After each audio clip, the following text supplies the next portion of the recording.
देखिए, हम करते हैं इसका best method net present value method. सबसे बढ़िया मेथड, क्वेश्चन में कुछ नहीं कहेगा तो हमें इसी मेथड से क्वेश्चन को सॉल्व करना।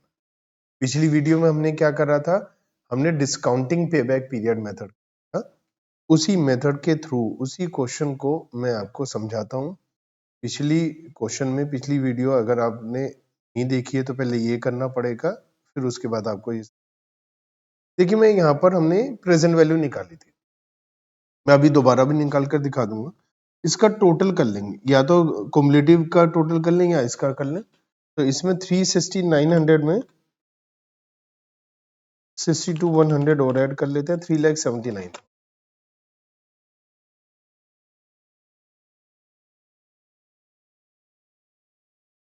तो देखो, पूरी लाइफ में हमारे पास कितना पैसा आया, 3,79,000 प्रेजेंट वैल्यू। चलो मैं दोबारा समझाता हूँ ताकि आपको अच्छे से समझ में आ जाए। इस मेथड में हमें करना क्या है, इस मेथड में हमें ये करना है, जितना भी पैसा फ्यूचर में आएगा तो सबकी प्रेजेंट वैल्यू निकालनी, उसका टोटल करना है। तो हमें पता चलेगा पूरी लाइफ में कितना पैसा आया, उसकी आज की वैल्यू क्या है, प्रेजेंट वैल्यू।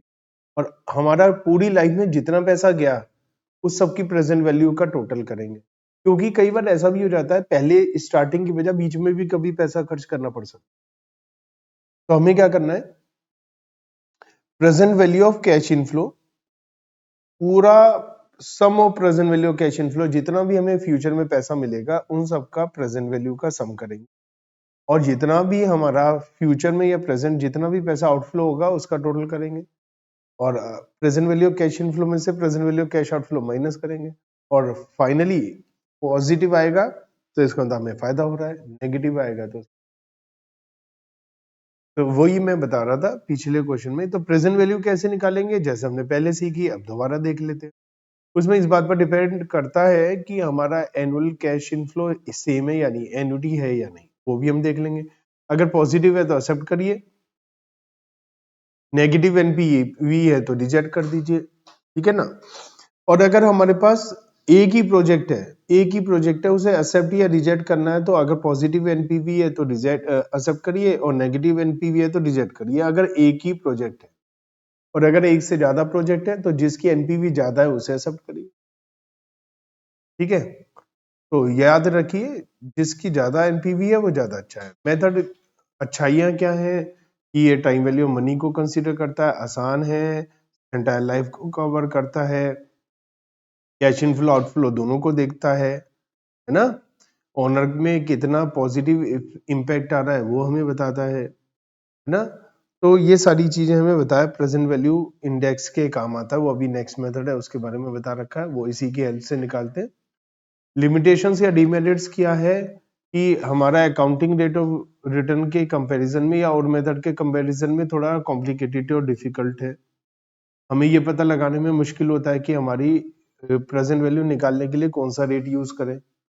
और टाइम अगर अलग अलग है तो थोड़ा सा हमें डिस्काउंटिंग रेट का पता नहीं चल पाता है। कई बार क्या होता है, हम इस मेथड में एक ही डिस्काउंटिंग रेट पूरे क्वेश्चन पे अप्लाई करते हैं, जबकि वो अलग अलग समय समय के हिसाब से हो सकती है।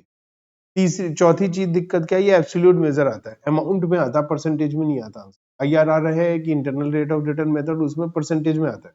तो एब्सोल्यूट फिगर कई बार हमें सही रिजल्ट नहीं मिलता, ठीक है। एनपीवी मेथड हमारा लॉन्ग प्रोजेक्ट के लिए रहता है, ठीक है, जहां पर हमारे को दो कंपैरिजन करने प्रोजेक्ट, एक की लाइफ कम है एक की ज्यादा है, तो वहां थोड़ी सी समस्या हो जाती है। अब बीच में हम इसमें क्या एजम्पशन है, इसमें एजम्पशन क्या है, मान लिया हम 10% हमारी कॉस्ट ऑफ कैपिटल है और हम प्रेजेंट वैल्यू 10% से निकाल रहे हैं। तो इस मेथड में एज्यूम किया जाता है बीच बीच में हर साल जो पैसा आ रहा है ना, उसे हम री इन्वेस्ट कर रहे हैं 10%, मतलब कॉस्ट ऑफ कैपिटल पे ही। ये हमेशा ठीक नहीं होता, ये भी इस मेथड में एक दिक्कत है, ठीक है। और रिजल्ट जो है वो जो जिसमें हम परसेंटेज बेस पर निकालते हैं ना, उसे हम बोलते हैं इंटरनल रेट ऑफ रिटर्न। वो मेथड हमारा आने वाला है। इसके एक मेथड के प्रॉफिटेबिलिटी इंडेक्स है इस मेथड के बाद, और उसके बाद है इंटरनल रेट ऑफ रिटर्न। तो internal rate of return method ये एज्यूम करता है कि री investment internal rate of return के हिसाब से हो रही है, और यहाँ एजम्पशन होता है री इन्वेस्टमेंट कॉस्ट ऑफ कैपिटल के हिसाब से हो रही है। इसलिए कई बार दोनों के आंसर अलग अलग आ जाते हैं। ठीक है। और एनपीवी सेंसिटिव होती है बहुत ज्यादा डिस्काउंट रेट से, अगर चेंज ऑफ डिस्काउंट रेट होगा तो काफी आंसर में चेंज आ जाए। ये क्वेश्चन वही है जो पिछला भी हमने करा था। मैं दोबारा से आपको इसे समझा देता हूँ कि कैसे है। देखो इसमें हमें बता रखा है तीन प्रेजेंट वैल्यू कैसे निकालते हैं, फिर से बता। प्रेजेंट वैल्यू हम निकालते हैं future value into present value factor. Present value factor कैसे निकलता है? प्रेजेंट वैल्यू फैक्टर निकलता है 1/1 प्लस 8/100 की पावर n। 1 ईयर है तो 1, 2 ईयर के बाद का। लेकिन मैंने आपको ये नहीं बताया था पिछले क्वेश्चन में कि एन्युटी, वैसे प्रेजेंट वैल्यू वाले चैप्टर में मैं पढ़ा चुका हूँ। अगर एन्युटी होती है तो सम कैसे आता है?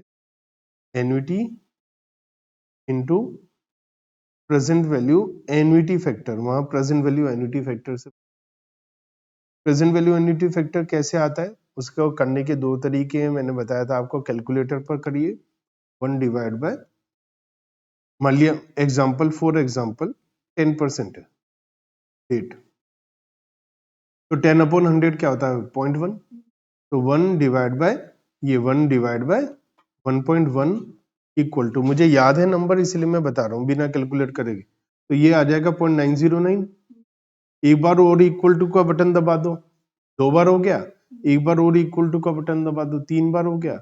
एक बार और इक्वल टू का बटन दबा दो, 4 बार हो गया।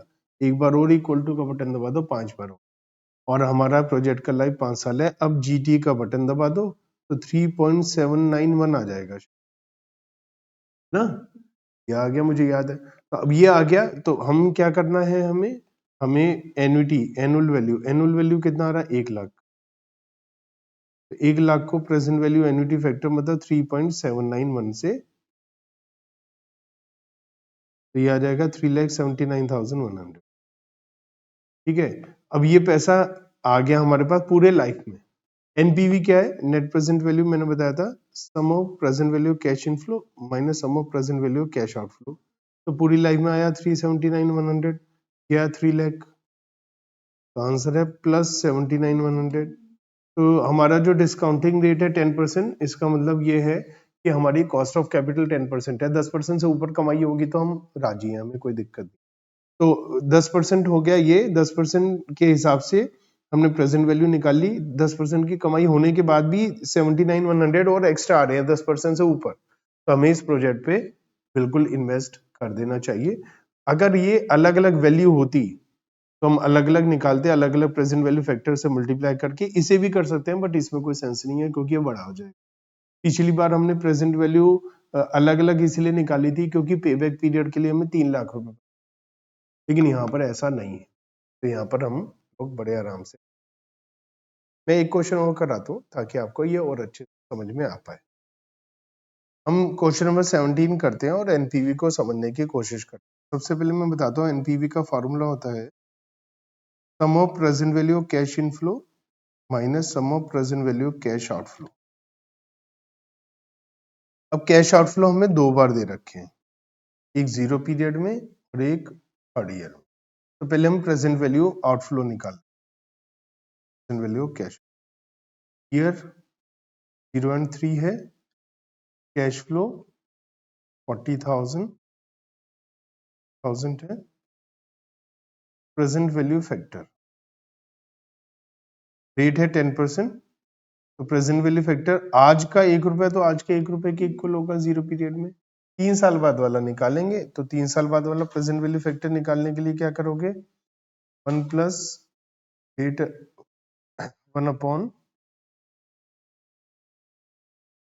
1 plus rate upon 100 upon 1.10 power n। तो यहाँ पर 3 आ जाएगा, हमें 3 चाहिए।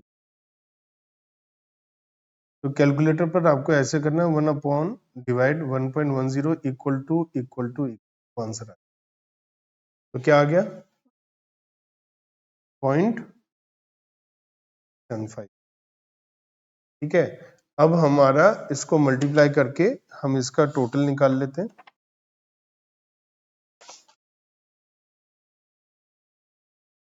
कितना आ रहा है? 2000।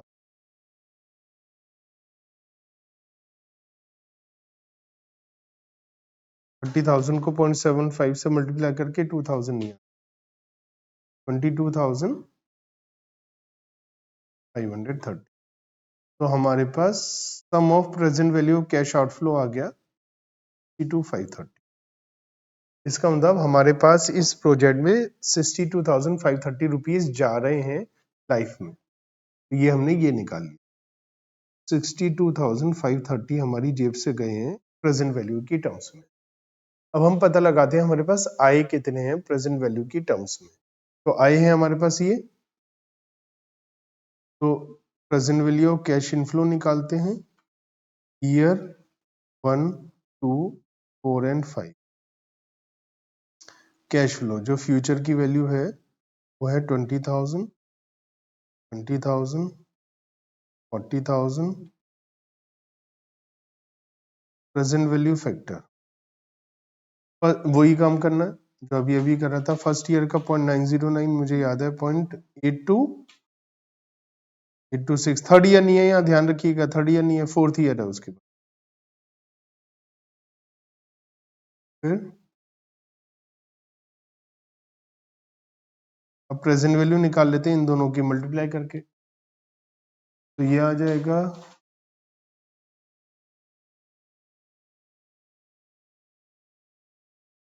18,180। नेक्स्ट नेक्स्ट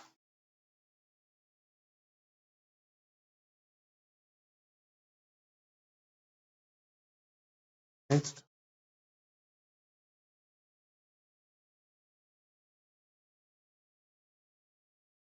सबका टोटल। जीटी का बटन दबा दो, फिर बीच में आ रहा है 180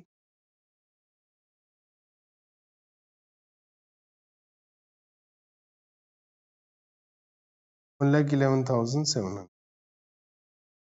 तो 1,11,700 में से 62,530 देते हैं, हमारे पास एनपीवी आ जाएगा +49। क्योंकि ये पॉजिटिव है, इसका मतलब एक ही प्रोजेक्ट है, उसे चूज करें या ना करें तो बिल्कुल हमें चूज करना चाहिए क्योंकि पॉजिटिव। तो ये है हमारा मेथड। इसे हम चाहते तो हम ऐसा भी कर सकते थे, इन दोनों को मर्ज करके एक ही कॉलम में। तो क्या होता, ईयर 0, 1, 2, 4, 5, यहाँ पर आ जाता -40,000 और 20,000 और 20,000, 30,000 और 40,000 प्रेजेंट वैल्यू फैक्टर से मल्टीप्लाई करते, कैश प्रेजेंट वैल्यू जो आता ये तो -40 ही आता, 18,180 आता, ये 16,520 और ये 22,530 माइनस में, और ये 27,000 और ये 49,680, इन सबको ऐड करते तो 49,170 आता सीधा सीधा। हम चाहते तो ये भी कर सकते थे, समझ रहे हो? तो हम ये भी कर सकते थे, ऐसा भी बना सकते थे, ऐसा अलग अलग भी बना सकते हैं। तो ये एनपीवी मेथड है, सबसे ज्यादा यही यूज होता है। यहाँ ध्यान रखना हमें कैश इनफ्लो लेना। अगर हमें क्वेश्चन में कैश इनफ्लो नहीं दिया तो मैंने शुरू में बताया था प्रॉफिट आफ्टर टैक्स में डेप्रिसिएशन ऐड करते हैं तो कैश इनफ्लो